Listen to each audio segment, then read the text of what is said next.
Hey guys, it's Jenny with Becoming Homesteaders, and it is July. It is time to start thinking about a fall garden if you are planning on having one. Today I'm going to be starting some seeds to get started with that fall garden. I will also be transplanting some of my plants that I started in May. It's not too late to start some seeds. We are getting ready to start some fall crops now. It is July 11th today, and I will be starting some broccoli, some cabbage, and some cauliflower, and probably some kale to plant for a fall harvest. These will be covered towards the end of their growing season because our last frost date here in Ohio, growing zone 6A, is right around the middle of October. So I'm not going to have quite enough time for these to mature, so we will be using row covers, which I'm okay with. We have lots of heavy-duty row covers to protect them and hopefully get them through to harvest. But we're gonna start some seeds today. So I have all of my supplies here. We're gonna run through what kind of seeds we're gonna start today and just some of my supplies. So let's get started. Okay, first we'll go over our supplies that we're going to be using. These are my seed starting trays that I like to use. I purchased these from Gardener Supply. They're a 24 cell heavy duty plastic seed tray, so I do really like them. But it comes with the tray, the cells, the dome. Then I also have a platform and a wicking mat. So they are self-watering seed trays. Love these. Really do prefer using them over anything else that I've tried. Then I have a seed starting medium. I have lightly moistened the soil so that it is easier to put in my trays, for one. And I can directly sow my seed in here and then give it a watering over top of that. And the soil is already moist, so you don't have that floating sometimes that you get with this fluffy seed starting medium. When you don't moisten it, sometimes your seeds will float to the top along with all of that soil. So that is lightly moistened. I have a water bottle to give it a little bit of a dosing on the top. And then that's it, our seeds. So we're gonna be starting a couple different cabbages today. My golden acre, which is my go-to. It always does well here in my zone. So this is a 60-day maturity, so I think I'll be right around the end of October as far as harvesting, and that's what I'm shooting for. So golden acre cabbages. We have a Chinese cabbage here, which is Hilton. This is from Baker's Creek. This is a 45-day maturity, so I'll probably get to harvest this sooner than the golden acre, which is what happened this spring. Worked out perfect. And then I have a couple different broccolis that I'm going to be doing. I have the imperial broccoli and I have the calabrese broccoli. Both of these do very well here. This was my first season planting the imperial and I was very impressed. Nice big heads, but this one did well too. So the imperial is from Johnny's. The calabrese is from Annie's Heirloom.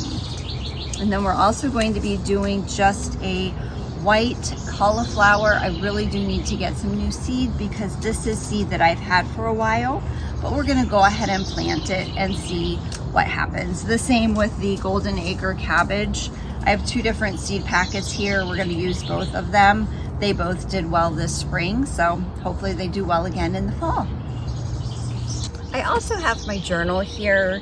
I just like to take notes of when I plant things, when I harvest things, how long it actually did take here in my garden to mature. I have my golden acre cabbage.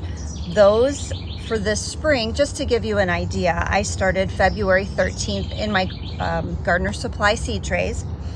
I then transplanted them 7 weeks later out in my garden. And I harvested them then June 15th. So from start to finish, it was February 13th to June 15th.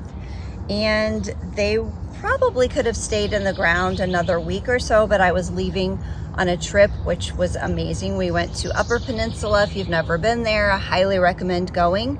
We picked some lovely cherries. We had 50 pounds of cherries, did lots of cherry stuff. But anyway, we had a wonderful time, but I needed to harvest them before I left. I was afraid that if I left, because we were gone for 2.5 weeks, they would be too long in the ground. So went ahead and harvested all of the broccoli and cabbages. So but they looked great. But just to give you an idea, this helps me to keep track of when I fertilize, what soil I used, when I transplanted, if there were any issues, if I had pest pressure, which we always do with our brassicas, but then keeps me organized, keeps me on track. So, okay.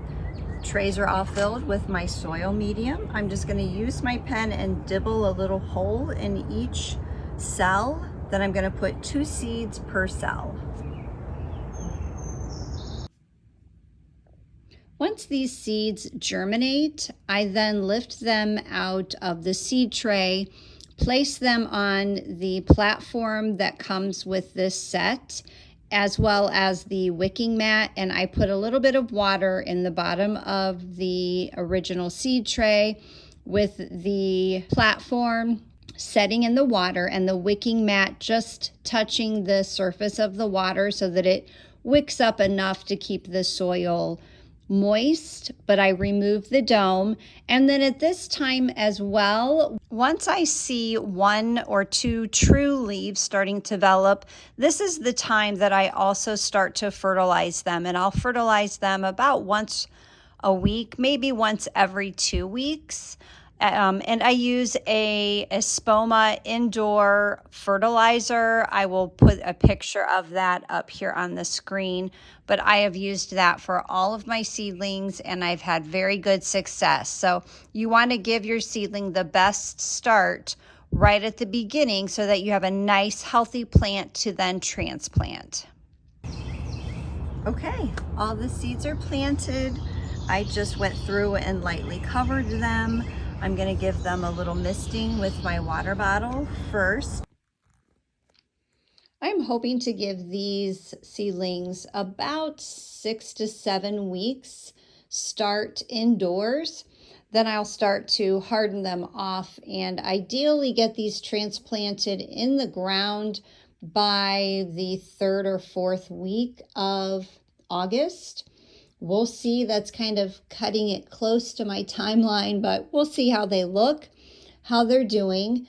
And once I get them in the ground, then like I said earlier, we do plan on covering these towards the end of our season. Our last frost date is usually the middle of October. So we will start planning to cover them with my row covers at that point.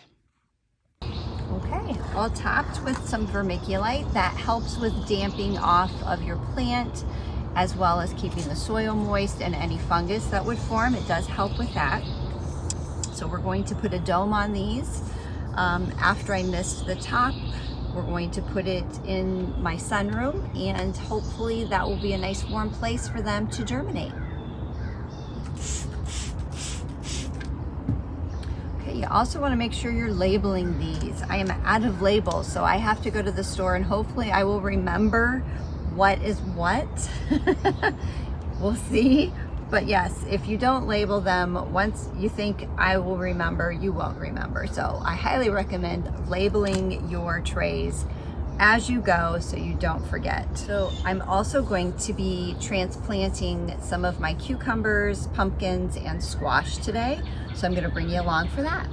Okay, this is where I'm going to be planting my pumpkins and a couple of my squash. I started these from seed on May 27th. I have a couple different varieties. I have a lemon squash. I have, let's see, 4 of those. I have 4 of the Black Beauty zucchinis. And then I have several of the Long Island cheese pumpkins and some of the New England sweet pie pumpkins. So We're gonna plant them in this raised bed. This is where I had my snap peas. They did so good. I was so impressed. So I know I said earlier we went on vacation. I was real nervous that we were going to miss the harvest. And they probably should have been picked a few days before I picked them. But I was really impressed when I went to process them. They look beautiful. They're not too big. I thought they looked too big when I first picked them, but I went ahead and processed everything. We made dinner that night, a really nice Oriental dish. They were perfect. So I'm so glad I didn't throw them away because I almost did. But we had a great harvest here. So this is a great spot for those. I'm gonna try my pumpkins here. This is a hog panel. It is only 8 feet. So we have it in for things to trellis on. So I'm hoping that the pumpkins do well up here. I've never tried them in this raised bed. I have nasturtium here. Let me turn you around so you can see it. Here are the nasturtium. They look awesome. They are vining everywhere. So love it in this little spot. So those are supposed to help to deter the bugs that typically you have with vining vegetables like squash and pumpkins.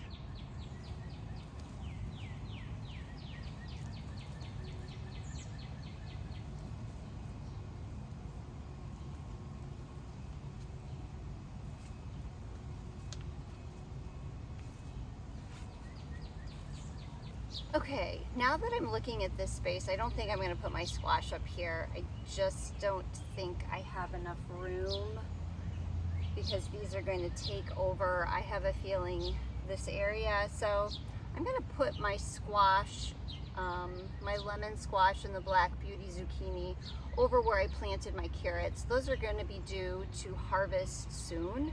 So that'll be a great space for them because it is just legit right outside this fence that I just showed you where the nasturtium was. So they'll get plenty of sun, still a good place for them, and they won't be smothered out by these vining pumpkins. Okay, with all my transplants, I do like to use this Biotone starter fertilizer. I just usually dig a hole, put a little handful down in the hole. I do that with all my transplants, whether it's vegetables or flowers. This just gives them a nice start. And then I'll fertilize throughout the season as well with my fish emulsion.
Problem with bugs here in my yard, and we really do try not to use chemicals or dusts or things to prevent the bugs, so we use this netting. This netting has been used several seasons. It is amazing. I use it on all my brassicas, on everything. Okay, they're all tucked in. I'll link this netting below if you're interested. It's wonderful. It comes in all different sizes. I also used these little clips that my niece bought for me. They're perfect for clipping plants to trellises or fabric to trellises, things like that. So I'm not sure where she got them though. They are just, I'm sure you guys have seen them, just these little green clippy things. So they were pretty good. So I'm going to pin this out a little bit just so it's not laying against the pumpkins, and we'll see. Hopefully this prevents the bugs from getting in. Once they start blooming, then I'm going to take this off because they need the pollinators at that point, but hopefully this will at least give them a good start. This is where I'm going to be planting my cucumbers. I have two different varieties. I'll put the varieties up on the screen for you. But this is where I originally had my cauliflower. All of that has been pulled and harvested, and in its place I'm going to put these cucumbers. I did plant them a little bit later intentionally. I'm going to be covering them. They do have bloom on them, but I am going to keep them covered for probably a week or so, just until they get a little bit bigger and a little more established here, because we have such a pest pressure. I want the plant to be a little more established before they have to battle with the pests. So we'll see how that goes. I've never covered my cucumbers before, but I never have any luck because they never make it past the flowering stage. The bugs just completely devour them. So hopefully, here's fingers crossed. This is the third growing season for this particular area. This was a revised method of the no-till. I just plant in it immediately. So I try to get the soil to a point where it sets for a month or two, and then I plant in it that same season. Last year I had broccoli in this row. This year I did my cauliflower, and this is the first year that I will be planting my cucumbers back here. But this soil is nice and rich. It is so fluffy. I'm very pleased with the results. Granted, I also amended it at the beginning of this season with a mixture of cow manure and leaf mulch. But again, this was just directly over my yard back here in the corner, and this is the third year. So definitely worth giving a try if you're impatient like me of doing my no-till method, and you can check that out over on my blog. I have a little article that kind of gives more detail on how I did it. That's at becominghomesteaders.com, but it really did work well for us.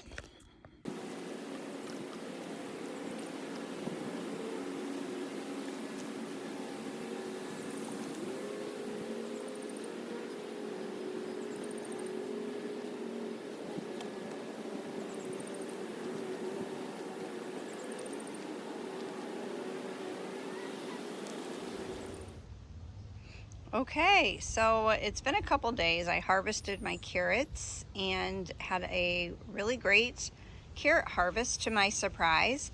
And I have now planted my Black Beauty zucchini and my lemon squash. This is the little area that we're putting them in. That's where we put the pumpkins the other day, over there. So I think this will be a great area. I am covering them right now till they get established. There are no blooms on them anyway, so that's good. Let me see if I can lift this up and show you. So yeah, no blooms on them yet, almost. But nice and tucked in there, a good drink. So we'll see how they do here. Okay, here's another vining crop for this fall. These are pumpkins. Aren't they bloom just beautiful? These are volunteer. So in my other video, I showed you a little, very small plant that was here in my cabbage row up here in the front. We have some volunteer squash, pumpkins. I'm not sure what it is, but from our compost pile, we always get these random things pop up. And it has turned into this very large pumpkin plant. And I don't know, we have a critter that's been nibbling, so that's sad. I'm thinking it's the deer, but we do have a couple pumpkins back here. So these are seed that I threw in our compost pile. We went to an Amish farm last year and purchased a bunch of pumpkins to can pumpkin, And I'm guessing these are the scrap seeds from that. So they look beautiful. Hopefully they do well. I loved the pumpkins, so we'll see. Thanks so much for hanging out with me today, guys, planting some new seeds and transplants. I hope you're staying encouraged. It's in July, so this is the time of year. Sometimes we get discouraged and tired, but let's keep going, keep planting, keep growing, and we'll see you in the next video.